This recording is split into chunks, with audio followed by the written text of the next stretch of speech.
Ils sont venus de toute la France et de bien plus loin parfois pour participer à cette épreuve exceptionnelle, les 24 heures du Mans Roller, dont c'était la 5e édition au début de ce mois de juillet. Une épreuve qui a réuni 5500 participants, des participants qu'il faut mettre en scène, organiser pour le départ de l'épreuve.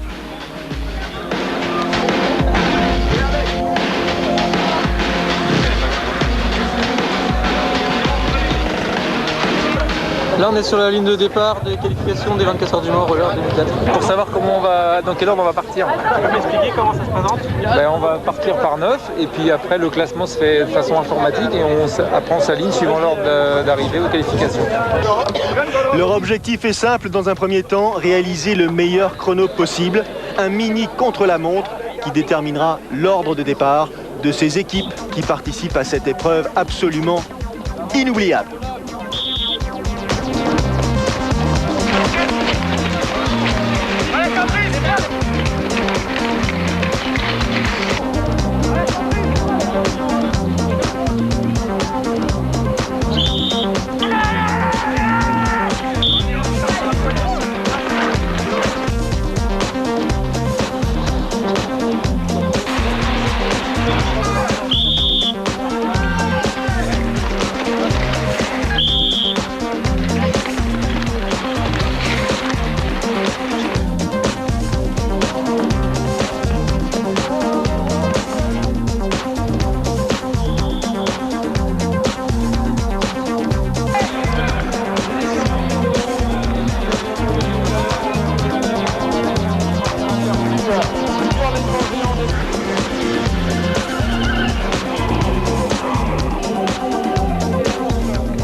Vous l'aurez remarqué, les styles ne sont pas les mêmes. Bien évidemment, il y a les pros d'un côté, notamment l'équipe de Levallois qui avait remporté l'édition précédente en 2003, et les amateurs venus faire la fête, venus devenir, comme on les appelle, des finishers, au même titre que pour les marathons, les triathlons. Ces gens-là sont ici pour terminer avant tout une épreuve exceptionnelle.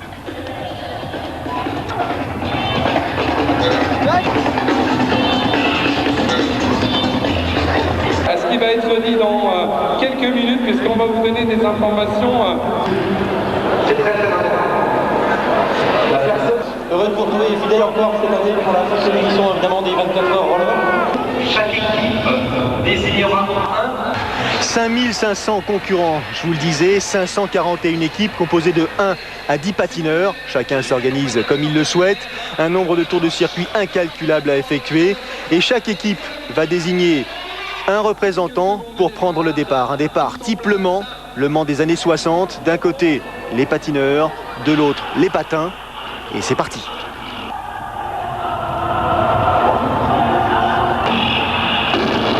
Alors bien sûr, on se précipite. C'est la compétition, c'est l'endroit qui veut ça. Je vous rappelle qu'il y a 24 heures de course à effectuer, des relais innombrables.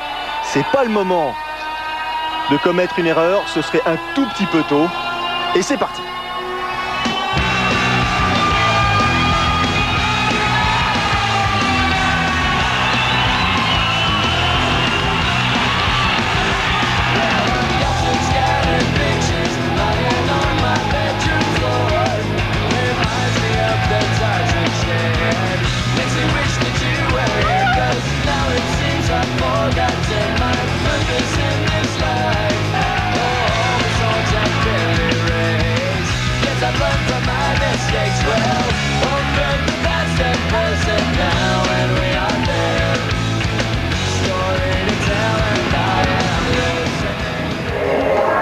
Des amateurs, beaucoup, des pros également, petit tour d'horizon des équipes pros venues ici au Mans. Levallois, vainqueur l'an passé, vous le savez déjà, Bont International, les Australiens, SKF, Salomon, des équipes qu'on a l'habitude de retrouver sur le circuit de la French Inline Cup. Et les amateurs, ils étaient 600 en 2000, quasiment 10 fois plus 4 ans après. C'est incroyable. Il faut dire qu'en France, plus de 4 millions de personnes pratiquent le roller de manière occasionnel. C'est donc un marché énorme et bien évidemment, tous les amateurs de ce sport de glisse ont entendu parler de ces 24 heures du Mans à roller. Alors le circuit Bugatti, 4 km 400 de long bien sûr, et deux difficultés principales. La première, la fameuse côte du pneu Dunlop, 600 mètres de long, un pourcentage de 3,5 qui va peser dans les jambes au fur et à mesure que la compétition va bien sûr s'égrener. Et qui dit côte, dit bien évidemment de l'autre côté descente. Et là, les émotions ne seront pas les mêmes. Les conditions climatiques quasi idéales, en dépit de ces quelques nuages. Temps clair, piste sèche. De quoi rassurer les uns et les autres.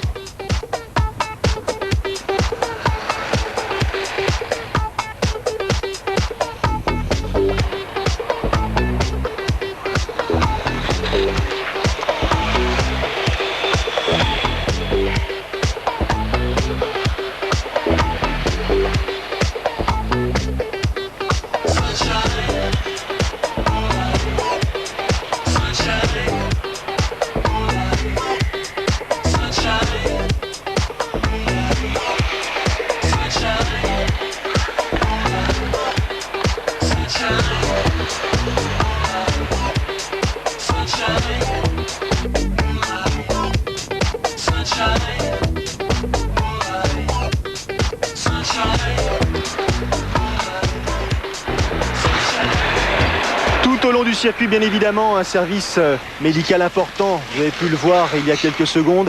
Quelques chutes sont à déplorer. Rien de grave.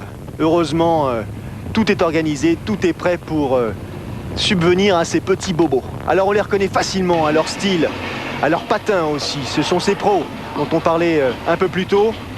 Des platines 5 roues. Alors les platines, c'est cette espèce de grande barre métallique qui est sous la chaussure et qui est donc équipée de 5 roues, 80 mm en général, et qui permet à ces patineurs d'atteindre des vitesses parfois vertigineuses. En descente sur le circuit Bugatti, les meilleurs ont atteint 77 km/h.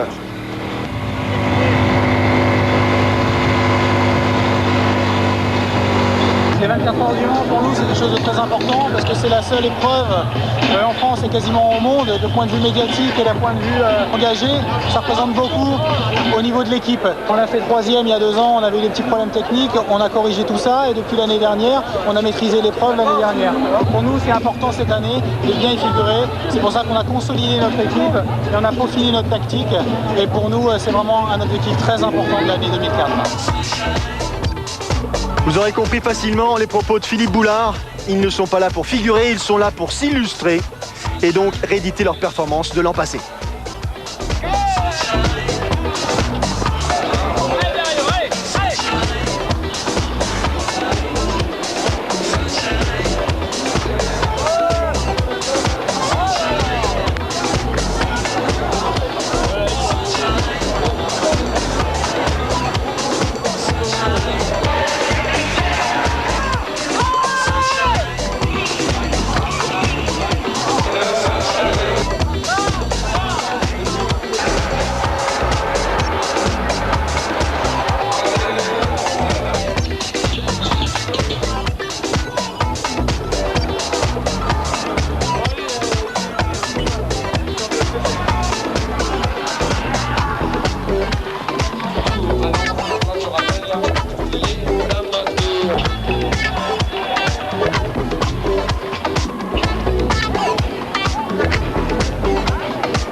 Le passage de relais s'effectue en fonction des goûts et des couleurs, bien sûr, et aussi de la puissance. La plupart effectueront 2 tours de circuit avant de passer le relais à leur coéquipier. Certains pousseront le bouchon un peu plus loin, au risque, bien évidemment, de finir dans des conditions parfois délicates. Et pour l'équipe SKF, ici en gros plan, les premières heures de course sont un petit peu inquiétantes.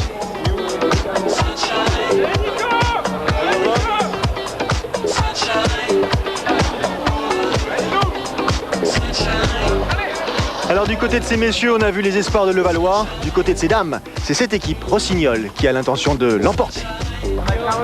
Gagner chez les filles, ça c'est le premier objectif. Et puis après, on s'est mise d'attaque pour essayer d'être dans les 15 premières. On serait hyper heureuse si on pouvait finir dans les 15 premières. C'est super parce que c'est 24 heures du Mans, c'est là où se passent les courses automobiles. Donc quelque part, nous on n'a pas des grosses roues, on a des petits trous, mais on en a plus que. Donc on va moins vite, mais bon, nous on pollue pas. Donc voilà, non c'est super. Ces dames représentent 37% des concurrents inscrits ici au Mans. Et chaque année, de plus en plus d'équipes féminines s'inscrivent. Après les premières heures de course, les premiers coups de chaud.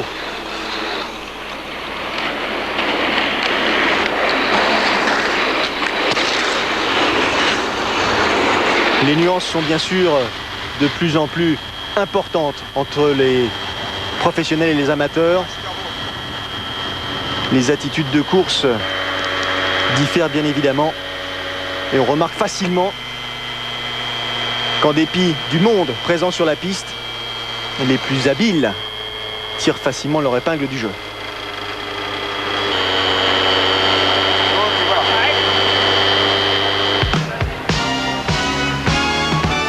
Les 24 heures du Mans Roller, c'est bien sûr la course, mais c'est également une organisation aux côtés du circuit qui permet à toutes ces équipes de profiter d'un minimum de confort, d'emplacement, d'organiser au mieux leur séjour un petit peu original. Un point sur la course après les premières heures.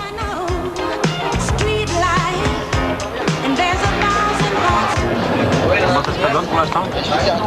Pour l'instant c'est bien pour nous parce qu'on vient de prendre un tour à la deuxième équipe là. Donc maintenant on est une position où on n'a plus qu'à attendre, de voir ce qu'ils font et puis nous on a juste à suivre quoi, et à contrôler leurs attaques quoi. Donc pour l'instant c'est bien pour nous quoi. C'est vrai que sur le papier on a une bonne équipe quand même, mais bon on sait jamais quoi, sur des distances comme ça il y a quand même pas beaucoup de repères et faut toujours se méfier là, d'un team comme Bonte qui est quand même pas loin, et puis dans le même tour c'est vrai qu'il y a encore des teams comme Sarfreeline ou comment il s'appelle, Salomon Mont Blanc là, donc faut rester vigilant quoi, faut pas qu'on s'endorme non plus parce que il reste quand même 20 heures de course et, on a eu un peu de chance parce qu'ils ont eu des problèmes mécaniques là au départ, donc on a pu leur prendre 2 minutes comme ça. Il y a un gars qui a perdu sa platine en fait, donc nous après on a forcé pour combler le tour, mais bon on a quand même mis 3 heures à leur prendre un tour, donc c'est des gars qui roulent quand même.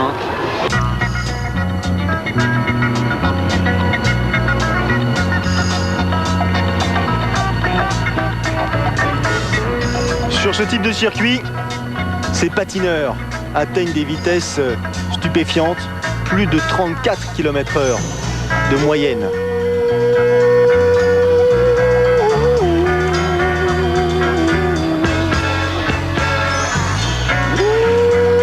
L'appréhension pour les uns, l'organisation, la répétition pour les autres. Ça commence à tirer un petit peu, là, la fatigue du village en plus, c'est pas évident. Après ça va.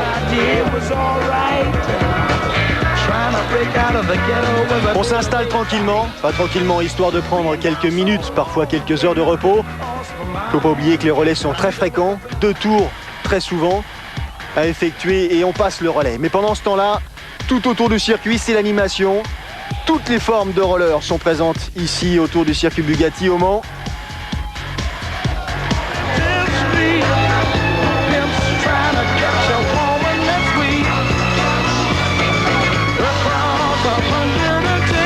Le spectacle est absolument stupéfiant. Alors que ce circuit est d'habitude envahi par des bolides vrombissants, ce sont des hommes et des femmes qui luttent contre la fatigue et qui enchaînent les kilomètres.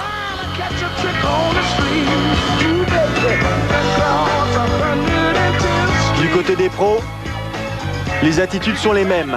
Roue dans roue, on profite de l'aspiration. Les écarts sont encore infimes.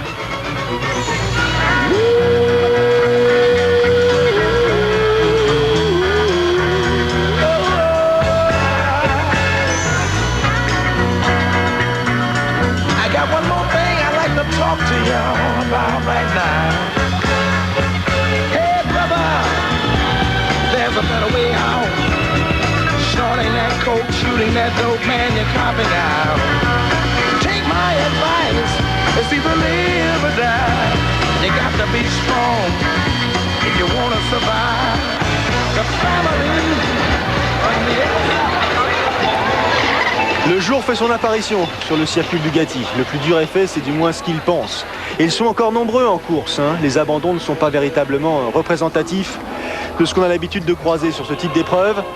C'est plutôt bon signe. En revanche, c'est difficile lorsqu'on a passé 2-3 heures dans le duvet de repartir. Lui, il devait faire toute la nuit, il devait rouler toute la nuit, puis voilà. Regardez quel état il est. C'est physique, c'est des étirements. Pas mal. On sent un peu frustré en fait. Pour quelle raison? Parce qu'on a été 10e toute la nuit et qu'il y a des Parisiens qui sont nous repassés devant, donc on sera 11e, peut-être au classement général, donc il reste 5 heures, mais bon, dans les 10 premiers ce serait bien quoi. Ne rien lâcher, c'est ça aussi être pro d'un point de vue sportif, et c'est un exemple pour effectivement les amateurs présents en nombre sur le circuit. Pour tous les amateurs, ça permet de démontrer ce que c'est la vitesse et je pense que ça leur permet de découvrir la compétition avant tout. Et aujourd'hui, si j'ai monté cette équipe féminine, en fait, c'est vraiment pour mettre en avant le sport féminin et de montrer qu'avec une équipe féminine forte, on peut être dans les premiers, voilà. Ça bouge du côté de ces dames, mais ça bouge beaucoup aussi du côté des équipes pro masculines. 6,46. 6,46. Ouais, c'est vraiment pas mal parce qu'il est tout seul. Et le meilleur temps du tour, il est à 6,31. Voilà. Rien n'est joué, même si à l'heure actuelle, le Valois est en tête et possède effectivement une bonne longueur d'avance sur Bond International. Derrière, pour le podium, Sap Salomon, SKF et Sartin Line se battent. Hey, alors Oh les gars, on est bien là. Bravo.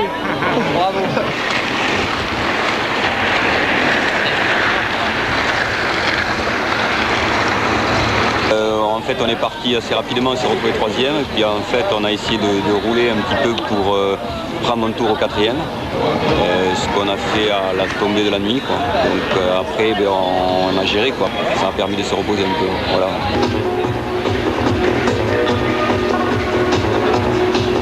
Impression australienne à l'occasion d'une première participation. This morning, I'm very tired. Ce matin, je suis un peu fatigué, à vrai dire. J'ai très faim et j'ai vraiment envie que ça se termine. On est sûr d'être en deuxième position. Il faut finir, c'est tout.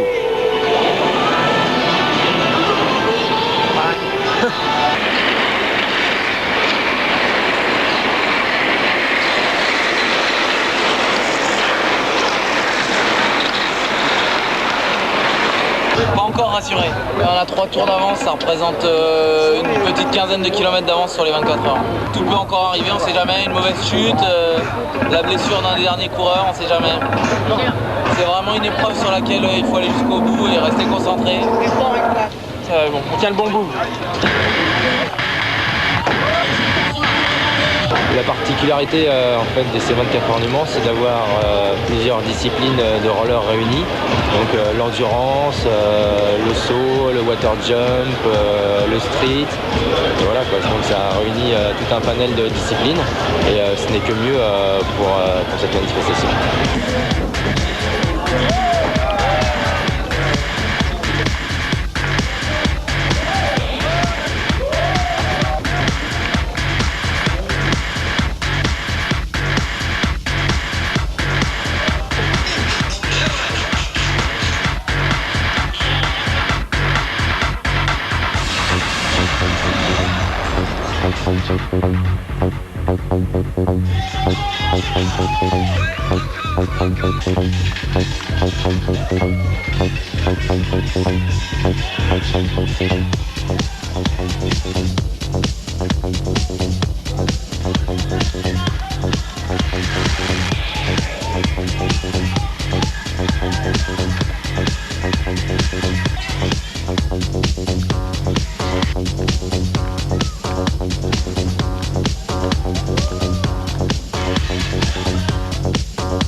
de roller ont rendez-vous effectivement au Mans, vous l'aurez compris. Coup d'œil sur le Blader Cross.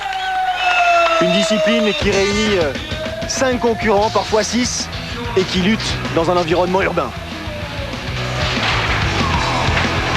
C'est ça le Blader Cross, des chutes, du contact, des figures, c'est spectaculaire, c'est grand, c'est un show.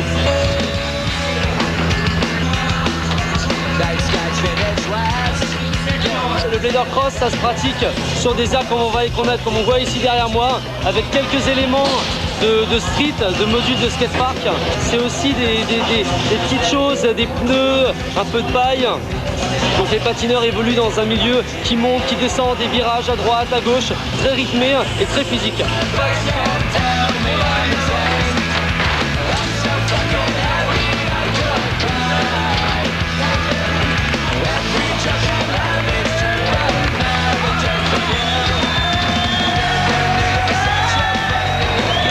Pour des gens qui n'ont pas forcément un entraînement spécifique, je dirais, moi je suis assez admiratif de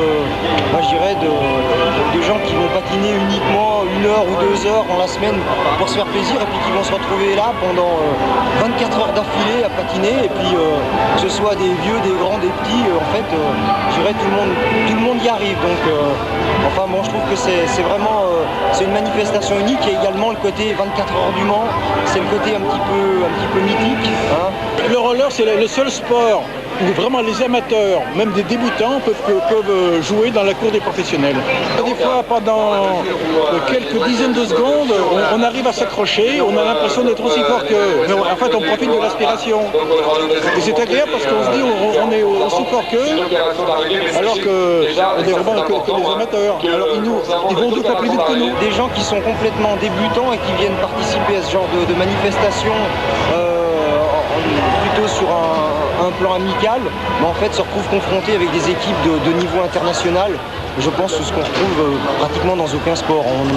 On n'a pas de cyclotouristes qui vont avoir la chance de disputer des courses contre Armstrong ou des pilotes de kart du dimanche faire des courses contre Schumacher. Donc nous on a cette chance-là de se retrouver avec en fait des athlètes qui sont de niveau international.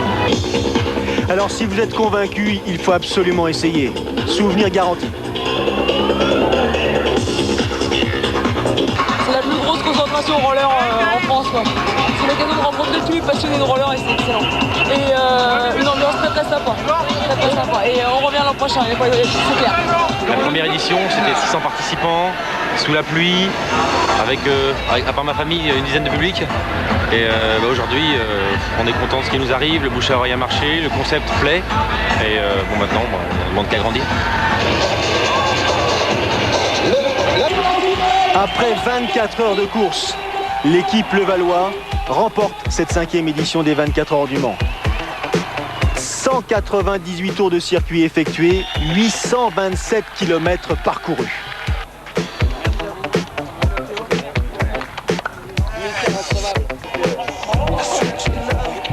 Très dur parce que j'avais 3 tours à faire.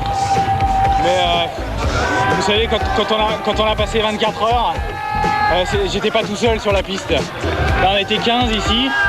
Et quand je me déchirais dans les 3 derniers tours, je savais ce qui s'était passé pendant 24 heures. Et j'étais pas tout seul sur les patins, quoi. Il y avait tout le club de Levallois, il y avait tout le monde, c'était excellent. Et la récompense du public, c'est formidable. Ça fait 20 ans qu'on fait du roller ensemble. Et si on a gagné, c'est parce qu'on est vraiment une équipe de potes. Et on l'a maîtrisé comme ça du début à la fin, ces 24 heures. Allez, il faut serrer les dents pour terminer. Et tous ces finishers pourront épingler leur performance réalisée ici au Mans à l'occasion des 24 heures. Prochain rendez-vous roller sur Sport Plus, ce sera la French Inline Cup au mois de septembre. Salut à tous.